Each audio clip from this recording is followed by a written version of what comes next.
चिखल गोळे मारायचं, दगड त्या ठिकाणी मारण्याचं काम करायचं, नावं ठेवण्याचं काम सावित्रीमाईनं त्या ठिकाणी करण्यात यायचं.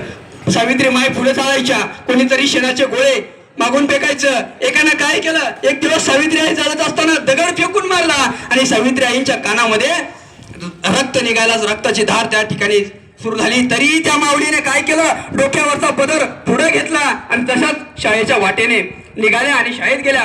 शाळेत गेल्यानंतर मुलींनी विचारलं, बाई तुम्ही रडता का आहे, तुमच्या कानातून रक्त येत आहे. सावित्री आईंनी दिलेलं उत्तर फार छान आहे बघा, घरी घेऊन देण्यासारखं आहे. सावित्री आई म्हणतात, मी माझ्या डोळ्यात पाणी आहे, मला लागलं आहे म्हणून मी रडत नाही.